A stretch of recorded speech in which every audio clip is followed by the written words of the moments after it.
Jovovich stars as the 15th century French heroine in The Messenger, the story of Joan of Arc. Milla, welcome back. Good to have you here. It's great to be back. This is one of the most famous stories in history. So many people know who Joan of Arc is, but perhaps don't know all the intricacies to the story. How much did you know about it before you did it?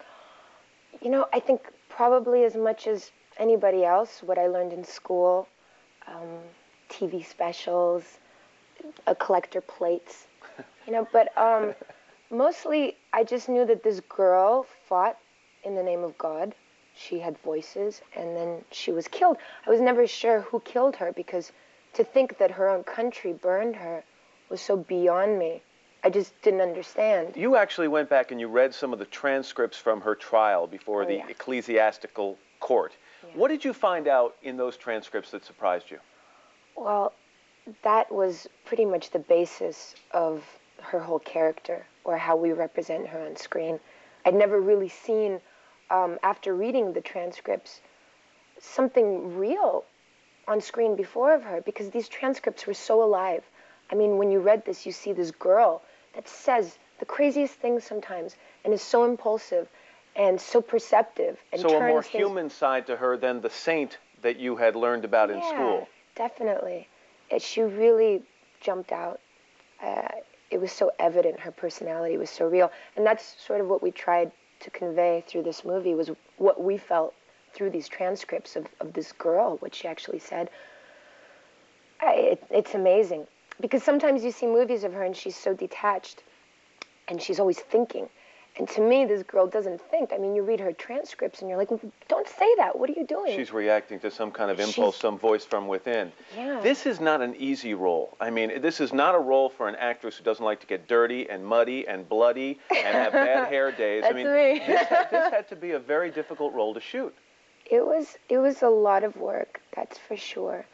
But to me personally, doing that sort of work where you're so creative and have to be so in tune and in touch with a lot of different people, and trying to create a human being out of such a historical creature, it was just a pleasure. It was so amazing. It was just such an exciting period of my life. By the end of the story, did you form a personal opinion as to whether Joan of Arc was truly hearing voices from God, or was she just someone hearing her own voice and deciding on her own impulses?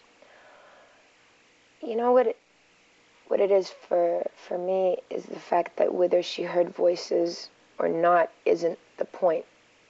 The point to me is you cannot fight or make war in the name of God. That seems ridiculous, and it's a strange paradox that religion has had all through the ages. And that was the main thing we wanted to talk about in this movie, was this strange dark side of Joan of Arc. The fact that she's a warrior, but she's a saint, a warrior saint, which in itself is such a contradiction. In terms. So that was this really strange twist to her life that I'd never really heard talk of, and saying this girl's responsible for so much murder, and now she's a saint. She was only made a saint in 1928 for other political reasons. I mean, she was constantly recycled politically and used by governments all across the world, not only her own. I want to mention that when I said welcome back to you in the beginning, this movie is something that you're here to talk about. You've done other movies, and we've talked about those, but I wanted to show you a tape from 1988 when you first appeared on the Today Show at 12 years old. Great. Now, your mother, in her own right, is a famous Soviet actress. Is that correct? What is her name? Galina Loganova. And she left the Soviet Union with your father. Yugoslavian physician, is this correct? Yes. All right. That must have been difficult for her to leave behind a career in films. Does she have great dreams for you? Yes, she does. What are they?